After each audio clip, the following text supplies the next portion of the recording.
draft proposal atas nama Navike. Saya nggak bawa ininya ya. Judulnya apa sih Mbak? Pokoknya itulah ya. Revitalisasi apa? Revitalisasi ya di daerah Cirebon lah. Presentasinya silakan dilaksanakan selama 15 menit. Nanti kita sebentar ya, saya kok belum ini. Form penilaiannya sampun di Pak Is? Enggak, Oh, katut saya apa ya? Ini ya, besok hari Rabu saya bawakan ke kampus ya, Pak Is. Ya, Bu, ya. Oh, revitalisasi instalasi pengolah limbah IPAL berbasis desain dasar di Rumah Sakit Bayangkara tingkat 3 Indramayu tahun 2025. Ini penelitiannya kemarin laksanakan di sana ya? Iya, Pak. Oke, nanti kita bahas satu-satu ya. Sebelumnya kita berdoa dulu, semoga hari ini bisa lancar, presentasinya dengan ujian malam ini bisa berjalan dengan baik. Berdoa, silakan mulai.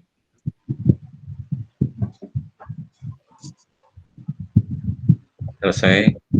Silakan Navike.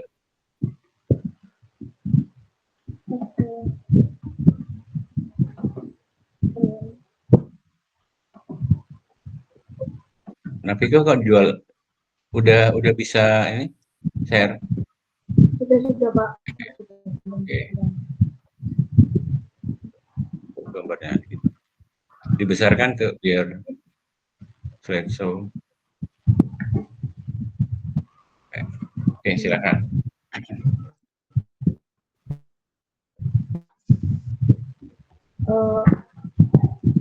Assalamualaikum.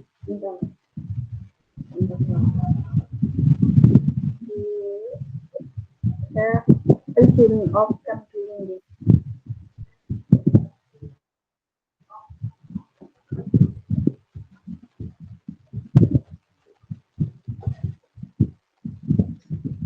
Assalamualaikum warahmatullahi wabarakatuh. Selamat malam.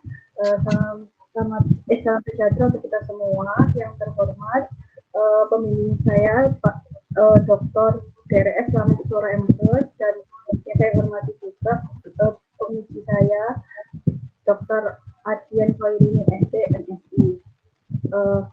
Dan tak lupa teman-teman saya yang sudah datang pada malam hari ini. Terima kasih sudah menyempatkan waktunya. Saya kali ini mempresentasikan seminar proposal saya yang berjudul Revitalisasi Instalasi Pengolahan Air Limbah IPAL berbasis desain dasar di Rumah Sakit Bayangkara tingkat 3 Indramayu.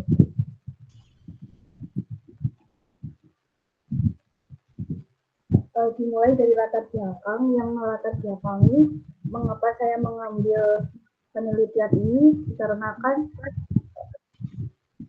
kepedulian saya terhadap saya mengambil isu bonus demografi yang semakin pesat di Indonesia sehingga kebutuhan akan rumah sakit yang untuk memenuhi kebutuhan rumah sakit itu akan semakin banyak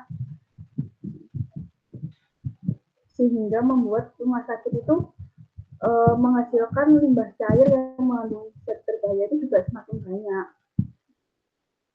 Nah, termasuk juga di RS Bayangkara yang pada studi pendahuluannya saya melihat bahwa limbah output yang dikeluarkan itu tidak sesuai dengan standar baku mutu, semuanya melebihi standar baku mutu, kemudian tidak berjalannya sistem instalasi pengolahan air limbah tersebut, sehingga perlu sekali melakukan revitalisasi sistem IPAL melalui pendekatan desain dasar sebagai solusi untuk meningkatkan efisiensi pengolahan limbah, memastikan kepatuhan terhadap regulasi, serta mendukung SDGs, khususnya dalam bidang kesehatan SDGs nomor 3 dan sanitasi berkelanjutan pada nomor 6. Rumusan masalah yang saya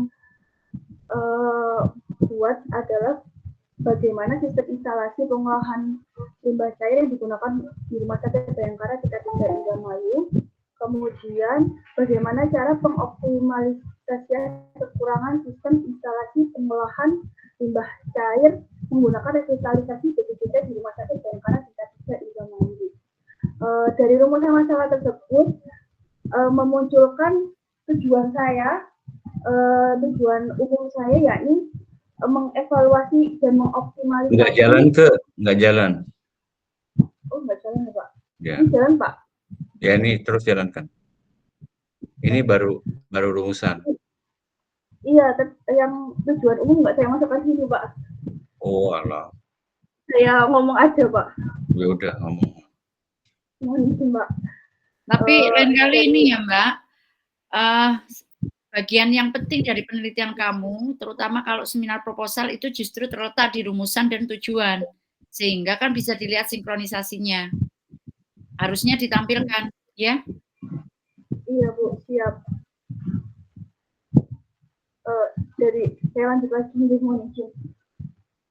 Dari rumusan masalah tersebut, saya membuat tujuan umum, yakni mengevaluasi dan mengoptimalisasi sistem pengolahan air limbah rumah sakit yang akan menjawab tujuan khusus yang berjumlah sebanyak 4, yakni mengidentifikasi dan menganalisis permasalahan serta kondisi existing sistem IPAL di Rumah Sakit Bayangkara, kemudian menilai efektivitas, efisiensi, serta faktor-faktor yang mempengaruhi, kemudian mengevaluasi pengelolaannya bagaimana dan sistem pemeliharaannya bagaimana, kemudian yang terakhir pada tujuan utamanya adalah merumuskan strategi revitalisasi dan optimalisasi IPAL melalui pendekatan desain dasar. Pada keaslian penelitian, saya mengambil 5 sumber penelitian terdahulu, yakni Armelinda Rambu Majid dengan judul evaluasi sistem pengolahan air limbah cair di RSUD Dr. Saiful Anwar pada tahun 2017 dengan metode kualitatif deskriptif, kemudian menggunakan variabel sistem input, proses dan proses output, parameter laboratorium, yang dengan hasil sebagian besar parameter memenuhi baku mutu, namun NH3 dan fenol melebihi ambang batas. Sistem belum bekerja optimal meskipun secara umum memadai. Kemudian yang kedua, saya mengambil penelitian Mita Karunia Baiti dengan judul efektivitas IPAL RSU Rumani Muhammadiyah Semarang pada tahun 2022 dengan metode mix method triangulasi konkuren dengan variabel TSS, BOD, COD, NH3, poliform dengan hasil IPAL efisien menurunkan TSS, BOD, NH3 tetapi belum efektif terhadap poliform. Pengolahan tersebut sepenuhnya sesuai dengan Permenkes nomor 7 tahun 2019. Kemudian penelitian ketiga, penelitian Faiza Sidikah dengan judul gambaran operasional IPAL di RSU X Kota Kendari dengan metode kualitatif eksploratif dengan variabel sumber limbah, tahapan IPAL dan kualitas efluen. Dengan hasil penelitian IPAL dikelola dengan baik dan sesuai regulasi. Uji laboratorium menunjukkan kualitas limbah memenuhi baku mutu lingkungan. Yang keempat dari Arisa Nuramadani dengan judul evaluasi efektivitas IPAL RSUD Panembahan Setopati Bantul dengan metode kuantitatif dengan variabel efisiensi unit IPAL TSS, BOD, COD. Dengan hasil penelitian sistem efektif menurunkan BOD dan TSS namun belum maksimal untuk COD dan NH3. Direkomendasikan peningkatan teknologi aerasi dan disinfeksi. Yang kelima, penelitian Rizka Amalia dan Evi Nur Indasari yang berjudul analisis kinerja IPAL berdasarkan baku mutu di RSUD Dr. Sutomo Surabaya tahun 2021 dengan metode kualitatif evaluatif dengan variabel kesesuaian sistem IPAL dengan baku mutu Permen LHK nomor 5 tahun 2014 menghasilkan sistem yang berjalan baik, namun beberapa unit mengalami kegagalan teknis. Nilai pH dan amonia efluen masih tidak sesuai nilai ambang batas. Penelitian yang saya ambil ini berbeda dengan penelitian yang terdahulu dengan memiliki keunikan dan keaslian karena mengangkat pendekatan revitalisasi IPAL yang berbasis desain dasar. Kemudian kerangka teori saya mulai dari input air limbah RS. Input air limbah RS seperti karakteristik, terus kemudian secara fisik, kimia, dan biologi, segala jenis karakteristik limbah, kemudian evaluasi existing IPAL yang dimulai dari desain awal, desain IPAL apa saja yang dipakai, teknologinya maksudnya. Yang saya maksud di sini adalah teknologi apa saja yang digunakan dalam pengolahan air limbah di Rumah Sakit Bayangkara Indramayu. Setelah itu saya mempelajari tentang revitalisasi basic design IPAL, bagaimana harusnya IPAL standar itu dibuat. Kemudian saya menginputkan penerapan teknologi baru, apa saja kekinian, teknologi apa saja yang terbarukan 5 tahun terakhir. Kemudian tentang output SUW sesuai baku mutu yang berdasarkan Permenkes nomor 2 tahun 2023 tentang kesehatan lingkungan, dan lebih spesifiknya lagi Permenkes nomor 9 tahun 2019 tentang kesehatan lingkungan rumah sakit. Gunanya untuk perlindungan kesehatan dan lingkungan. Kenapa harus limbah itu harus memenuhi standar baku mutu lingkungan minimal sebagai bentuk perlindungan kesehatan dan lingkungan.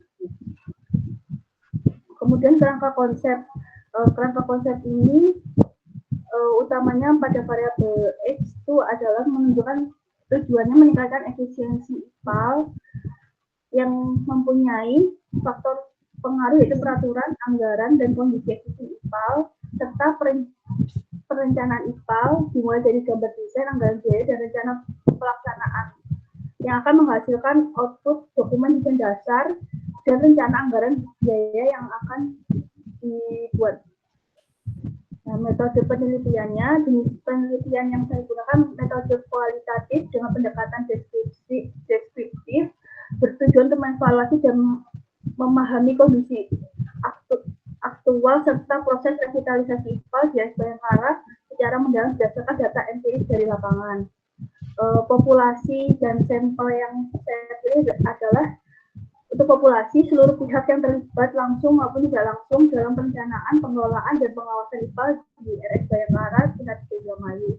Kemudian untuk sampelnya dipilih secara purposif berdasarkan pertimbangan tertentu dengan kriteria informan yang memiliki pengetahuan dan keterlibatan secara profesional tentang IPAL.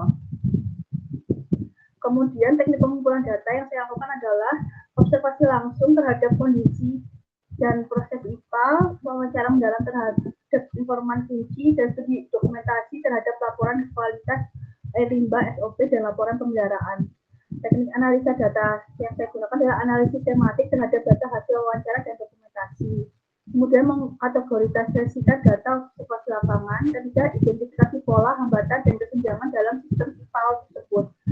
Kemudian perbandingan data aktual dengan standar teknis dan praktik terbaik dalam pengolahan air limbah. Yang terakhir adalah hasil analisis yang digunakan untuk merumuskan strategi revitalisasi dan desain dasar IPA yang lebih optimal dan berkelanjutan. Sekian dan terima kasih. Mungkin ada pertanyaan. Baik, Nafike. Ini saya itu kan banyak bergerak di bidang kesehatan lingkungan yang notabene banyaknya di eksperimental ya, eksperimental kemudian. Nah ini kan tematik ya.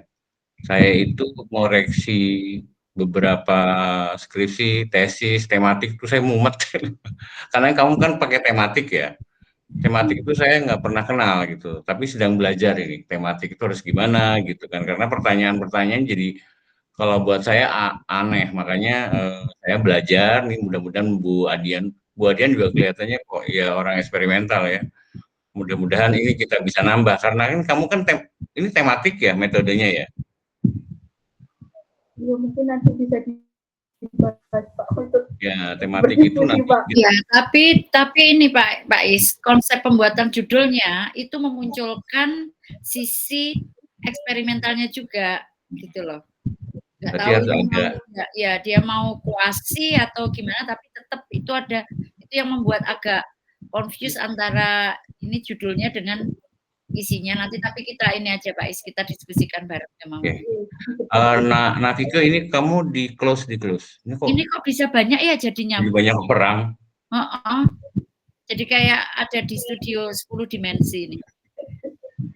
Keluar dulu, kamu keluar dulu. Kok bisa ya toh Mbak? Ini ya. Bagus ini sih memang. kayak ada di film aja. Saya itu sedang meriksa tematik juga ini kok sambil belajar. Saya belum pernah sih penelitian tematik itu belum pernah. Tapi intinya nanti kita diskusi sambil belajar lah barangkali ya, kita belajar. Soalnya saya lihat sebentar ya. Mudah-mudahan teman-teman juga kelihatannya ya nggak begitu paham ya. Ini barang baru di Kesling nih. Ini kan kebijakan menilai, nah ini kan. Ini Mbak Adi, saya sudah periksa mana ya? Sebentar. Ini kelihatannya orang-orang sosial yang begini tuh. Nilai kebijakan, tapi sebentar ya. Aduh. Adi juga ini Bu Adian. Adi yang kemarin itu juga pakai tematik.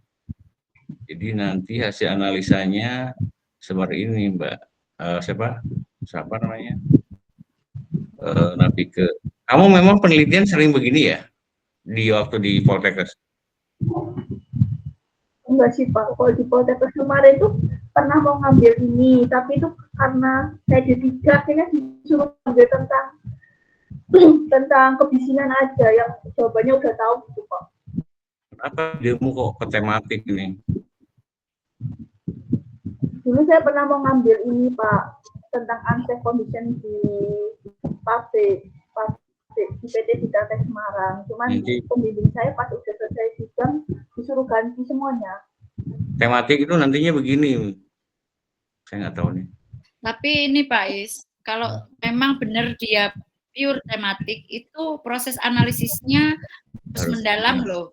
Harus lebih banyak reviewnya dia sanggup atau enggak itu. Karena kalau S1 kayaknya kok berat kalau ke situ. Tematik itu nanti hasilnya begini model. Iya. Ya, jadi saya pun baru saya ini. Jadi kalau misalnya dari judulnya kok saya nggak melihat sisi tematiknya ya Pak Is. Nah, itu dia. Nanti coba dilihat satu persatu. Apa-apa nanti kita itu. Yang penting kamu nanti yakin melaksanakan. Ini kan berarti kan semacam literatur review yang ada di situ kan.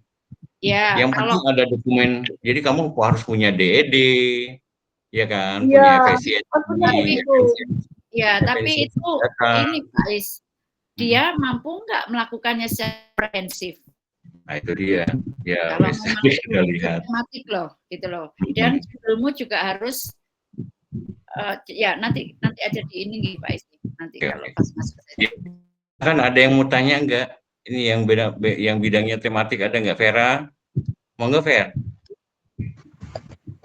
Vera nggak ada bidang tematik, tapi Vera mau tanya aja Mbak. Ya. Pertanyaan Vera, apa saja komponen utama yang akan ditinjau dan diperbaiki dalam proses revitalisasi IPAL dengan pendekatan desain dasar ini? Ayo, Nafika kamu jelaskan itu. Awal pertanyaannya ada di pikiran Ibu juga tuh. Coba itu judul kamu. Mohon izin menjawab dari pertanyaan Vera. Apa yang akan diberi desain dasar ini adalah konsep bagaimana IPAL itu seharusnya di rumah sakit itu standarnya seperti apa. Karena sepanjang perjalanan saya mencari banyak rumah sakit, setiap rumah sakit itu mempunyai jenis IPAL-nya masing-masing. Jadi saya ingin IPAL dasar itu seperti ini loh gambarannya. Untuk kemudian dimulai dari gimana sih harusnya existing yang benar itu, kan ada banyak pendapat bahwa air limbah itu harus nggak boleh terinput air hujan, ada yang boleh terinput air hujan untuk mengencerkan dan lain-lain. Disesuaikan dengan teknologi yang ada. Nah, dengan penelitian saya ini saya pengen belajar sebenarnya yang bagus itu yang efisien dan bagus itu kayak gimana, seperti apa dan bagaimana hal tersebut menggambarkan standar yang seharusnya dimiliki gitu. Jadi saya belajar benar-benar dari desain yang paling dasar, kayak harus ada chamber, harus ada spool dan lain-lain sebagainya itu tadi, termasuk proses dasar yang dari main tersier sampai nanti jadi limbahnya itu jadi bisa bagus sesuai dengan standar baku itu yang ada. Ya, itu Fer. Mungkin ada pertanyaan lagi Fer, bagaimana Fer? Atau jawabanku? Kamu udah yakin nggak kalau ini Vike itu mau ngambil seperti ini, berarti kamu harus dalam dan baca buku banyak. Iya, Pak. Ya. Harus benar-benar baca Pak. Banyak buku. Ini kamu juga harus paham karena tematik itu tidak mudah. Karena memang harus pintar gitu. Ya. Jadi Vera gimana Vera? Oke. Apa masih bingung Vera? Oke Pak, berarti lebih ke IPA-nya ya yang ingin Mbak Nafika kasih. Baik, terima kasih. Dia itu hanya membandingkan basic desain, terus yang dilaksanakan di Indramayu itu dimana, terus dicari kesalahannya, kamu tanpa treatment kan, hanya mengetahui bahwa oh ini efisiensinya kurang, ini baik gitu kan. Nah masalahnya berarti kamu kan ke teknik, biasanya kan berarti kan basic desainnya tahu, nah punya nggak basic desain? Kalau basic desainnya ada, oh nggak apa-apa. Jadi memang kamu harus minta izin ke rumah sakit, termasuk di desain detailnya IPAL, ya kan? Iya Pak. Ya, oke. Nah, yang lainnya? DED-nya itu sudah ada Pak di sana Pak.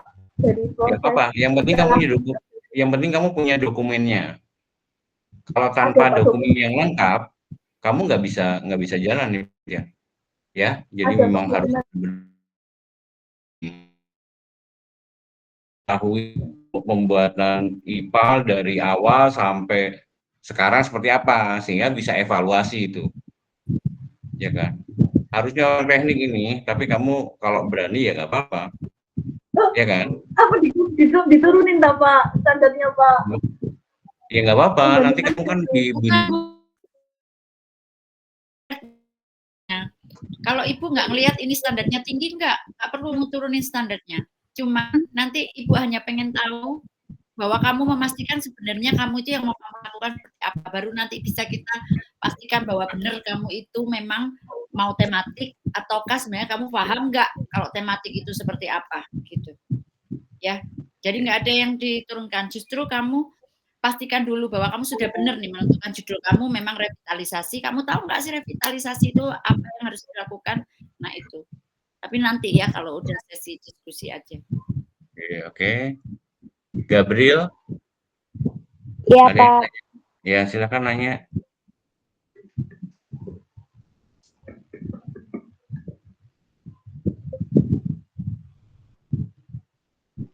Gabriel ada yang tanya nggak? Harus nanya Gabriel?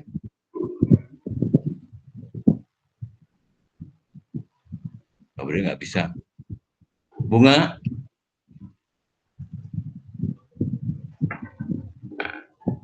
Bunga nggak ada juga. Hidayati Eka Pratiwi.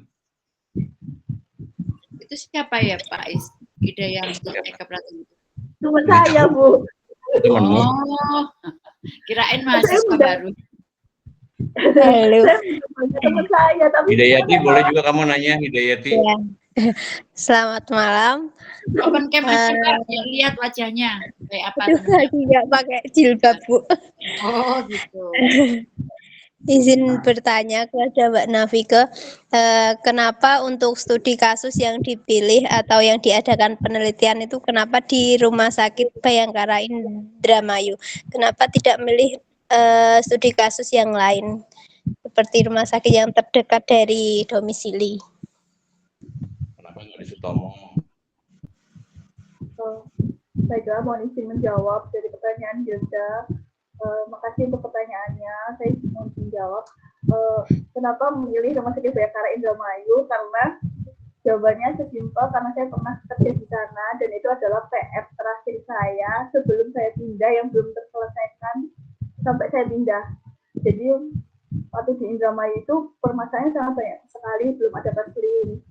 Semua permasalahan keseling itu sudah bisa saya selesaikan, mulai dari manajemennya, persampahan, sanitasinya, semuanya, kecuali IPAL-nya. Karena IPAL-nya itu saya mencari ahlinya belum pernah ketemu benar-benar. Jadi kenapa saya tertarik mengambil judul itu karena saya ingin mempelajari lebih dalam agar saya bisa menjawab rasa penasaran saya dan PR saya. Menurut saya, ya walaupun saya sudah keluar, tapi saya berasa kayak PR banget buat saya karena saya belum bisa menyelesaikan permasalahan tersebut. Jadi kenapa saya memilih Rumah Sakit Bayangkara Indramayu tersebut. Terima kasih. Oke. Terima ya, kasih Mbak. atas jawabannya. Iya Pak, terima kasih. Oke. Oh, kamu berapa tahun tuh di sana? Dari saya lulus sampai kemarin 2021 sampai 2024. Oh, berarti kamu harusnya paham banget ya daerah Rumah Sakit Indramayu. Permasalahannya nanti ceritakan ke kita, ke tempat Bu Adian juga, sebetulnya alasannya apa, permasalahan yang ada di situ, gimana. Karena kamu kan 3 tahun di situ kan, harusnya tahu. Kamu pindah departemen nggak? Beberapa kali di situ? Enggak, Pak. Saya kesini pertama di sana, Pak. Jadi saya di departemen IPAL. Sanitarian pertama di sana. Jadi saya merintis semuanya di sana tuh dari nol. Cuma IPAL ini yang belum menemukan jawabannya. Nah, ini malah kamu bisa menjelaskan semua karena kamu sanitarian pertama di situ ya? Iya. Kamu bisa menjelaskan dari awal. Oh, oke. Nanti jelaskan ke kita DED-nya seperti apa. Waktu kamu masuk, IPAL-nya sudah jalan belum? Ini case saya cerita dari awal ya Pak. Case pertama saya, jadi pas saya masuk itu, IPAL itu belum terbangun, tapi dalam keadaan ditinggal, dalam keadaan bangunan itu belum selesai sempurna. Oke, nanti diceritakan aja. Diceritakan, ini stop dulu. Nanti kamu ceritakan ke Bu Adian depan kita, sebetulnya itu seperti apa. Karena saya bukan praktisi, dan saya tidak menangani IPAL di sana. Jadi sejak awal saya nggak tahu gitu ya. Jadi makanya diceritakan, sehingga mulai DED, semua kerusakannya di mana, kemudian kamu kan pegang tuh efisiensinya di mana. Oh ternyata tidak efisien, berarti apa. Nah jelaskan. Menurut saya ini penelitiannya bagus, hanya masalahnya kamu harus paham knowledge-nya, betul-betul ya. Sehingga nanti jadi penelitian yang baik. Baik, ada pertanyaan lain nggak ya? Vera, temanmu siapa tuh Vera? Nafika? Gabriel masih di. Saya mau tanya Pak. Oke. Silakan Gabriel. Gabriel, kamu juga background-nya kan sanitarian ya? Yang boleh tanya itu. Ya Pak. Gabriela izin tanya Mbak Nafike. Apa saja tahapan-tahapan dalam proses revitalisasi sistem IPAL dengan pendekatan dasar? Itu aja Pak. Nafike, kamu bicaranya pelan-pelan sehingga alurnya kepegang. Saya juga sambil belajar nih. Coba ke. Oh iya. Ini alur revitalisasi yang saya pikirkan dalam tulisan ya Pak. Kamu yang ada di kepalamu tuh mau ngapain gitu? Oke, baik. Makasih ya Jeff buat pertanyaannya. Mohon izin jawab. Jadi alur revitalisasi yang saya mampu di kepala saya yaitu identifikasi permasalahan terlebih dahulu. Jadi hal yang paling diutamakan adalah identifikasi permasalahan yang ada di rumah sakit tersebut. Nah, dari identifikasi yang ada di rumah sakit tersebut dimulai dari existing pembuangan limbahnya. Pembuangan limbahnya itu existingnya itu masih belum benar secara tekniknya belum benar. Kemudian identifikasi kedua adalah masih terinfus oleh air hujan. Jadi limbah itu masih terinfus air hujan, itu identifikasi permasalahan utama. Existingnya belum benar, existing pembuangan air limbah dan air bersih ini belum benar, jadi masih campur jadi satu sehingga terinfus dengan air hujan. Kemudian IPAL-nya ini tidak memiliki peralatan untuk mengolah, hanya dalam bentuk bak, beberapa bak yang memiliki desain teknologi sarang tawon saja, tidak ada penambahan chemical, tidak ada penambahan aerasi dan atau apapun, murni hanya mekanik, ya manual aja. Itu jadi basically ada 3 identifikasi yang saya lakukan, itu permasalahan utamanya. Dari 3 ini sehingga tidak memenuhi standar baku mutu yang sesuai. Itu. Kemudian setelah identifikasi, mencari solusinya, dibedah solusinya satu-satu. Setelah dibedah, dirumuskan, dibuatlah dokumen berupa perencanaan hingga DED-nya. Seperti itu, Pak. Seperti itu, Gap. Mungkin ada pertanyaan lanjutan, Gap? Atau sudah cukup? Gebri? Gap? Sudah, Gap? Oke ya? Ya, Oke, Nafike. Deborah mau nanya nggak? Deborah nggak ada suaranya. tidak, Pak. Oh, ada yang ditanyakan, Deborah?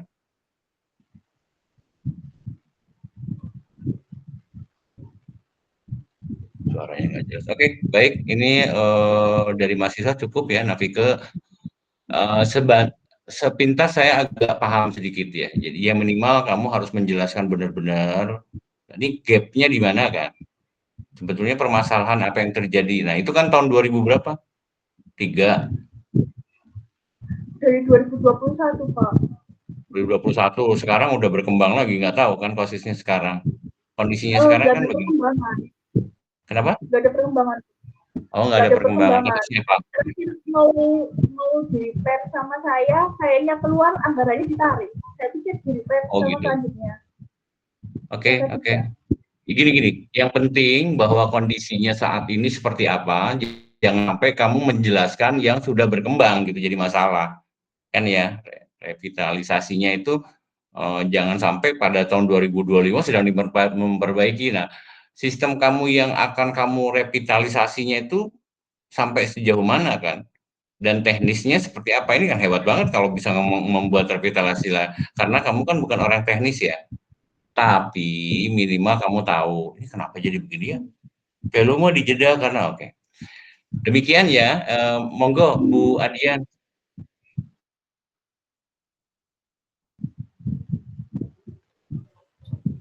Oke, matur nuwun Pak Is.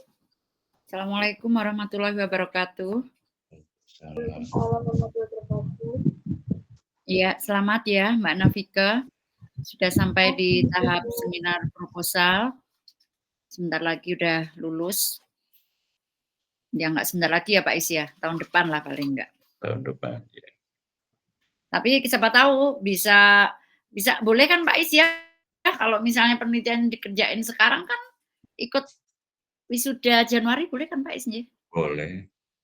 Boleh, Nafike bisa enggak? Bisa lah dia. Okay. Ya. Boleh tapi ya Pak Is kan yang kayak rombongannya siapa itu dulu, Afifa kan boleh ya Pak Is. Asal ada hasil TOEFL-nya nggih Pak Is. hasil tes TOEFL-nya harus dipenuhi. Oke. Nah, dari tadi yang pas kita ngobrol-ngobrol tadi itu loh, Mbak Nafika. Masalahnya kamu tuh pakai kata revitalisasi itu loh ya. Kalau memang kamu tematik gitu ya, misalnya memang pure tematik, kenapa kamu pakai revitalisasi? Kamu kan tahu maknanya revitalisasi. Berarti kalau revitalisasi itu kan mestinya kan ada action ya, ada tindakan ya.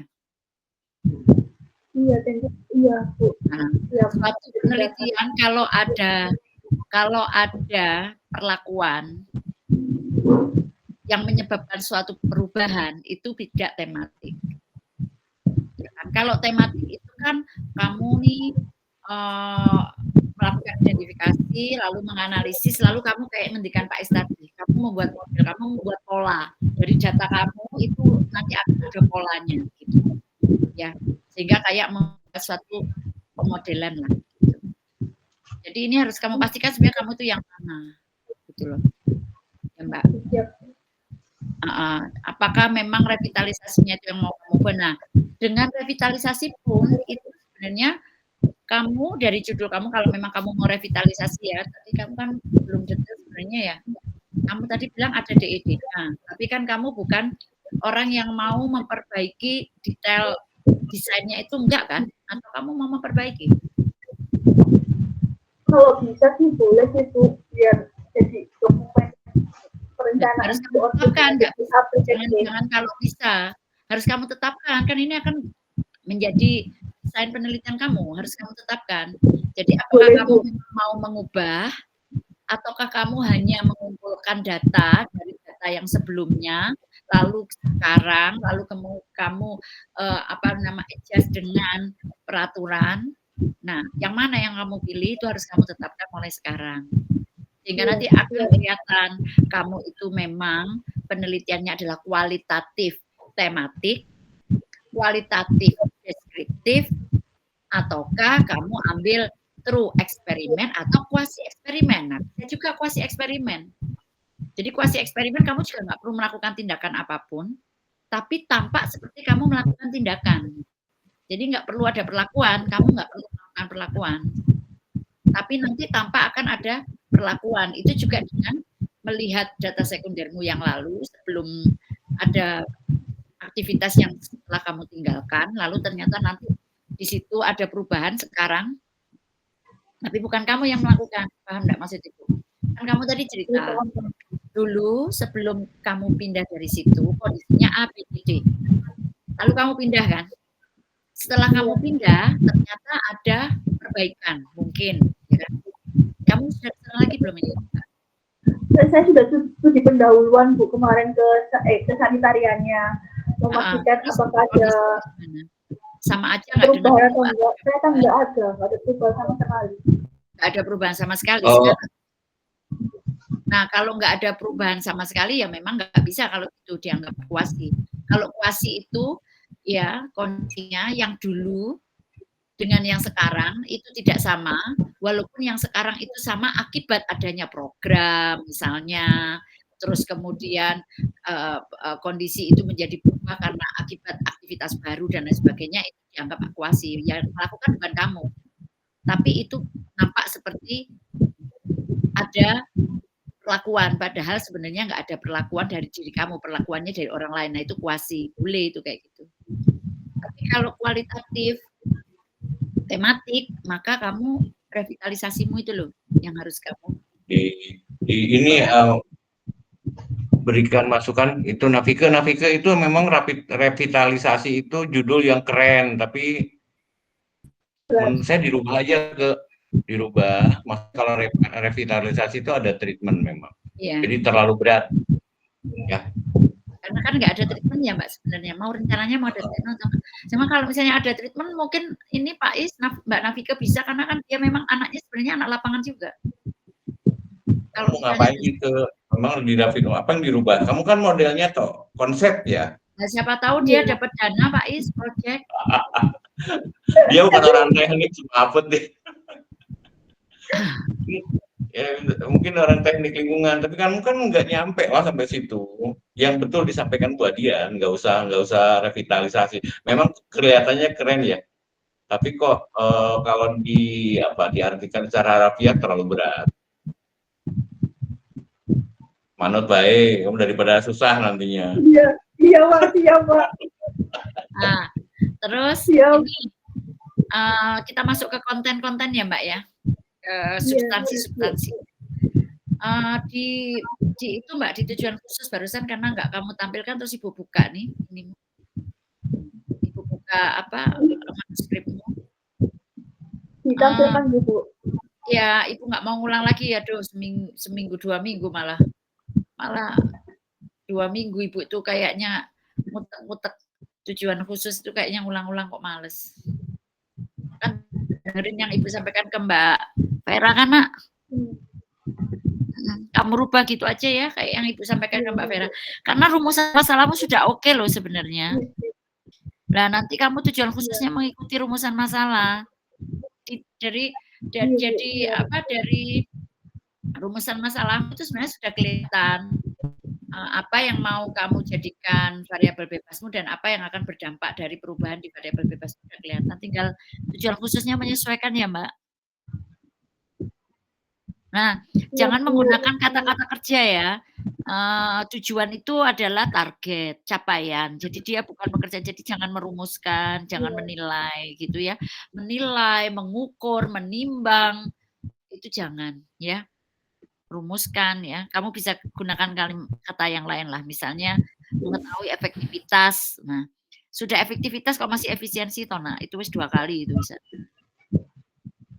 Efektivitas, kalau kita mau tahu efektivitas berarti kan ada parameter yang bisa menunjukkan efektivitasnya itu apa gitu ya. Terus tadi Ibu juga ini Pak Is, sebenarnya Mbak Nafika itu mungkin ya karena dia sudah pengalaman ya kerja, pengalaman menyusun dokumen. Jadi anaknya itu sebenarnya sangat kalau membuat sesuatu itu memberikan holistic impact anaknya, tipikalnya itu sebenarnya udah bagus. Nah, tapi cuman kadang agak jadi malah keluar ini anaknya. Mbak, kamu di mana? Ini Mbak Nafika enggak ini yang bawa? Oh ya wes. Tapi harus on cam toh untuk mastiin biar kamu ada. On cam dulu. Gitu. Oke. Nah, jadi saya percaya Pak Is bahwa dia itu sebenarnya memahami apa yang dia tuliskan. Kalau kuliah itu juga dia selalu terlibat dalam diskusi yang bagus gitu ya dengan saya. Cuman ya ini kadang-kadang terus ini agak berlebihan kalau menuliskan sesuatu. Mungkin dia orang Jawa Timur Pak Is. Iya. Jadi orang Jawa Timur juga ngomong hiperbola. Ya. Jadi kalau mau ngomong enak banget itu kurang cocok. Jadi ngomongnya enak banget gitu loh Pak Is. Ini juga gitu. Sudah efektivitas, efisiensi.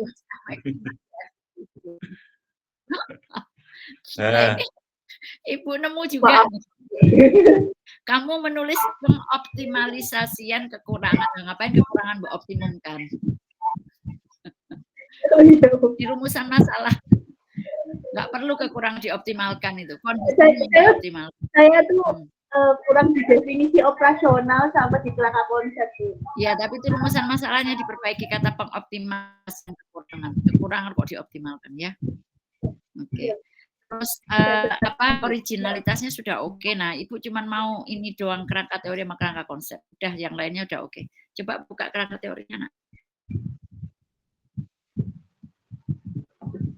Ibu udah baca landasan teorinya itu sebenarnya sudah memenuhi semuanya. Tinggal kamu adopt aja untuk mengisi kerangka teorinya.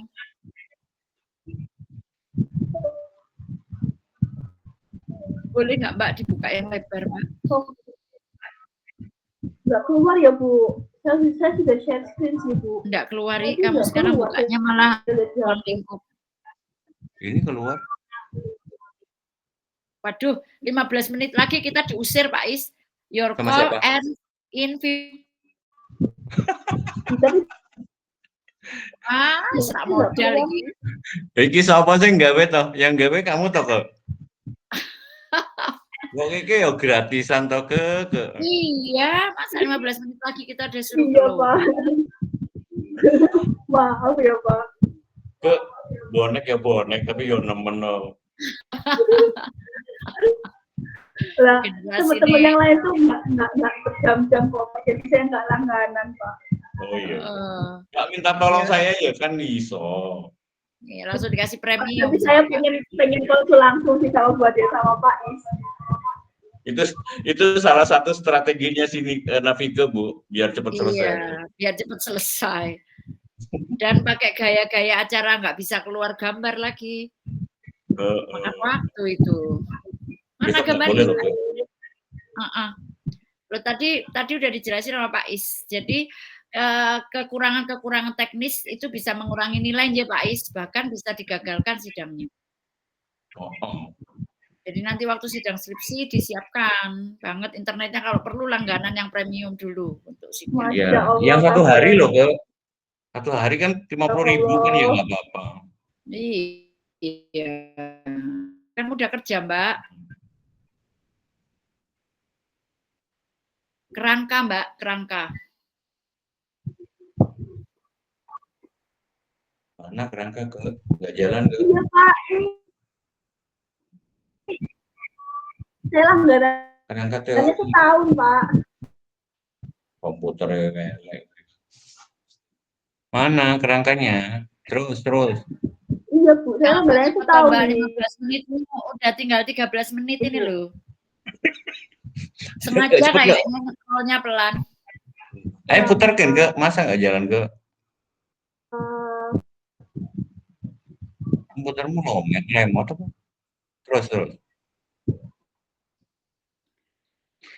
Kamu cari dulu, terus baru di-share, jangan di-share terus diputar-putar. Atau kalau enggak PPT-mu tadi wis Mbak, PPT-mu tadi kan ada kerangka PPT-nya. kan lebih gede malahan, lebih enak. Ki sengaja kok emang. Hei.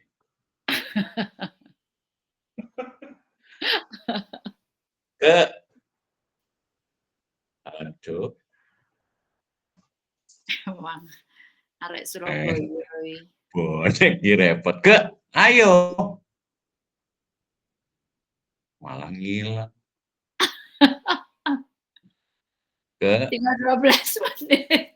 Habis itu tahu-tahu udah habis aja waktunya. Ke. Enggak keluar. PPT-mu di-share. Kamu pakai handphone kok gitu. Nah, Mas. Nah, wis terus Atau enggak mau kasih Ibu yang PPT toh, Mbak? Ya Allah. PPT-mu. Di PPT-mu kan tadi ada. Oh ya wis enggak apa-apa. Tapi kamu membuat mata Ibu tersiksa ini.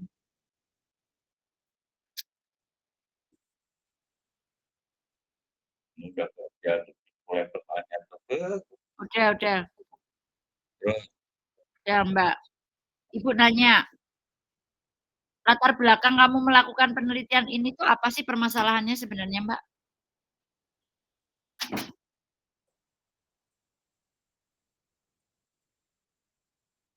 IPA-nya nggak sesuai, IPA-nya nggak sesuai dengan, malah fotonya dia. Yang ada Bu. Kan di perencanaan itu kan namanya pembangunan IPA itu kan juga ada DED dan lain-lainnya. Nah itu IPA-nya itu nggak sesuai penggunanya sama DED. IPA-nya tidak sesuai dengan DED yang ada. Jadi dia punya DED, punya dokumen DED. Nah ya udah, kenapa kok yang di atas kok input air limbah rumah sakit? Jadi kan bukan itu permasalahannya.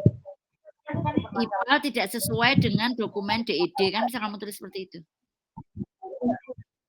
Iya, tidak sesuai dengan DED kan berakibat air limbahnya itu nggak sesuai. Ya, tapi yang tidak sesuai bukan hanya air limbahnya aja kan, fasilitas peralatan kan kamu tadi cerita ternyata dilakukan secara manual, even aerator aja nggak ada gitu kan tadi. Nah itu kan terangkum dalam satu kalimat bahwa IPA tidak sesuai dengan dokumen DED. Nah itu permasalahanmu, ya kan? Dan itu Iya. yang menyebabkan kamu tadi punya ide mau mbok perbarui kan, mau mbok revitalisasi kan? Iya. Nah, itu ada di kepalanya sini ya, Mbak. Kamu lihat kursor Ibu nggak sih atau kelihatan nggak? Yang bagian atas ini loh. Itu kamu taruh di situ ya, input air limbah itu kamu ganti. Iya, input air limbah. Heeh, kondisi IPA tidak sesuai dengan DED. Kan? Lalu turun panah ke bawah. Panah ke bawah itu yang tidak sesuai dengan DED-mu apa aja, baru kamu tulis di situ. Input airnya, mungkin apa namanya? Teknologinya, berarti kan di situ ada ininya, ada pengolahannya ya, pengolahannya mau apa secara kimia, fisika, biologinya ada atau enggak itu kamu kasih panah di bawah. Kamu bikinkan berapa 4 atau 3 bagan, kamu uraikan apa saja yang tidak sesuai dengan dokumen DED ya di bawahnya. Nah, dari semua yang tidak sesuai dengan dokumen DED itu sebenarnya yang mau kamu perbaiki kalau memang kamu mau revitalisasi loh tadi ya. Atau kalau yang mengharapkan ada perubahan itu apanya saja, apa aja. Itu kamu kasih panah ke bawah. Ya. Nah, setelah itu di terakhir bukan perlindungan kesehatan dan lingkungan. Yang terakhir tujuanmu. Lah tujuanmu apa tadi? Penelitiannya. Membuat IPA menjadi efisien dan nah, itu ada di bawah ini. IPAL yang lebih efektif atau IPAL yang lebih efisien. Itu targetmu kan? Iya, iya. Nah, wis clear saiki? Ini yang kerangka konsep. Enggak, yang itu tadi sudah clear belum, Mbak? Clear, Bu. Sudah ketemu benang merahnya. Ya, dan yang tadi tapi yang di bawahnya DED tadi yang tadi yang beberapa hal yang kamu temui tadi, tapi dikasih dikasih beberapa kategorisasinya sesuaikan sama landasan teorimu ya, Mbak ya. Iya, siap, Bu. Karena yang di dalam badannya itu kan harus sesuai dengan landasan teori. Kayak tadi yang Ibu jelaskan ke Mbak Hera ya. Nah, sekarang kerangkanya. Kerangka konsepnya, boleh nggak Ibu jelaskan maksud panah-panahmu ini kok ada panah irreversible, panah reversible, ada panah yang irreversible, ini piye iki maksud iki? Sesungguhnya saya itu bingung antara X dan Y, Bu. Saya kan menemukan X dan Y-nya itu ada yang terputus kan, Bu. Nah, ini kan saya bingung gimana ya, Bu. Karena antara X dan Y. Teori kan saya belum menemukan benang merah, jadi ya udah ini saya buat kayak gini, tapi saya belum menemukan benang merahnya. Oke, Ibu tanya nih. Lah kamu tuh ngasih ya tulisannya kecil mentok, Mbak. Ini lama-lama minusnya Ibu nambah ini. Terus layarnya kok jadi tinggal seprapat iki piye ta, Mbak? Iya, Bu, saya save-nya dari HP. Dia pakai handphone. Handphone ya Allah, Pak Is, iki ngene iki dilulusin enggak ya, Pak Is? Laptopnya tuku toh ke laptopmu kok. Iya, Pak, habis ini Pak, saya sidang udah ganti laptop baru kok, Pak. Kamu kan generasi Z, masa generasi Z handphonenya gini? Iya. Oke, Mbak. Sekarang Ibu nanya yang bagian panah reversible. Tahu kan panah reversible yang bolak-balik itu ya? Faktor yang berpengaruh, berarti faktor yang berpengaruh yang kamu maksud di sini berarti variabel bebasmu ya? Iya, Bu. Nah, variabel bebasmu itu ada peraturan, ada anggaran, ada kondisi existing. Berarti itu kamu yang menentukan kan? Nah, peraturan, anggaran, dan kondisi existing ini akan mempengaruhi apa? Mempengaruhi ini. Apa namanya efektivitas dari IPAL-mu? Iya, berpengaruh kan anggaran berpengaruh terhadap gambar desainnya, anggaran biaya sama rencana pelaksanaannya, ya berarti gini Mbak, yang bagian kiri itu, yang faktor yang berpengaruh itu kamu tulis aja di situ variabel bebas atau variabel berpengaruh gitu ya. Lalu kemudian yang perencanaan IPAL itu perencanaan, kata perencanaannya kamu buang. Kamu sesuaikan dengan tadi tujuannya, Nak. Tujuanmu kan efektivitas IPAL, kan tadi IPAL yang lebih efektif, ya kan? Nah, IPAL yang lebih efektif itu parameternya apa?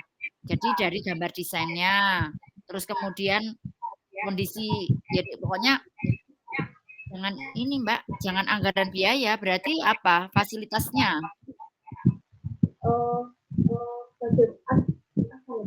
Gini Ibu tanya, untuk kamu bisa menilai bahwa IPALmu itu sudah efektif, itu parameter yang kamu gunakan sebagai indikator apa untuk menentukan efektivitas?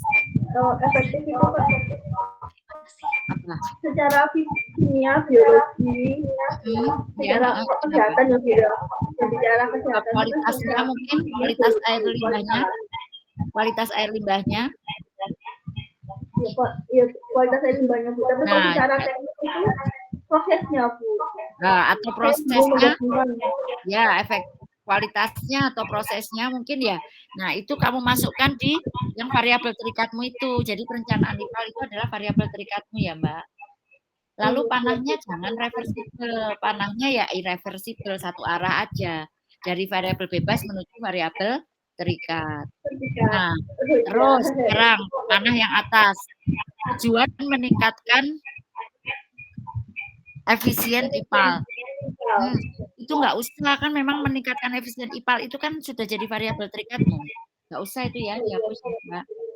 Sekarang yang bawah, output. Dokumen desain dasar rencana anggaran biaya.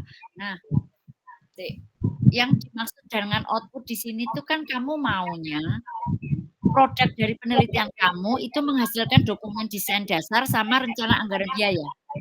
Iya. Oh, berarti aku wisan saiki. Jadi Pak Is, sebenarnya Mbak Nafika ini nggak tematik Pak Is. Iya, valuasi ya. dia. Jadi dia ini sebenarnya ada produknya itu yang dia harapkan untuk bisa memperbaiki kondisi IPAL-nya itu. Jadi memang, tapi nggak apa-apa kamu pakai revitalisasi. Revitalisasinya di mana? Di perbaikan dokumen desain dan perbaikan rencana anggaran biaya. Hanya masalahnya di narasinya dia ada tematik. Nggak tahu di mana itu, saya lupa. Ya, di narasimu. Narasimu ada tematik. Dengan ini kelihatan, berarti kamu memang secara technically kamu nggak melakukan, tapi kamu melakukan perlakuanmu, kamu memperbaiki desain dari dokumen dokumen desain itu maksudmu ya? Ya. Benar nggak ke? Iya. Sama kamu mengubah RAB-nya. Iya, tapi kalau misalnya sama ada lanjutan standar minimal rumah sakit itu kayak gimana, jadi ya nggak apa-apa. Ya nggak apa-apa. Tapi kan berarti kamu kan perlakuanmu itu terhadap dua hal ini kan. Nah, kamu harapkan dengan kamu mengubah dokumen desainnya, DED-nya ya, dan kamu mengubah rencana anggaran biaya akan memperbaiki IPAL-nya kan, gitu toh?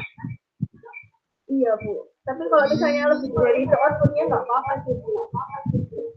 Ya nggak apa-apa. Kalau ini kamu pakai malah bagus. Berarti sebenarnya kamu itu ada perlakuan di situ. Dan perlakuannya tidak perlu secara teknis. Nggak, untuk pengolahannya nggak ada, untuk desainnya nggak ada. Kamu hanya melakukan perubahan di sini. Nggak apa-apa Mbak. Ini malah bagus sebenarnya. Ibu Moni, tinggal 1 menit lagi. Aduh ya. Ya udah ini aja. Mbak Nafika nanti diskusi lebih lanjut aja detail waktu bimbingan aja ya. Nanti sambil diskusi sama Pak Is juga ya. Tapi sudah tahu sekarang, arahnya sudah tahu. Pak Is tinggal 1 menit ya Allah. Oke, baik. Yang penting ini yang penting Nafika ini coba. Ini presentasimu di close. Setengah menit lagi aku nih. Ya Allah, setengah menit lagi. Ya Allah, sudah mau end. Gini.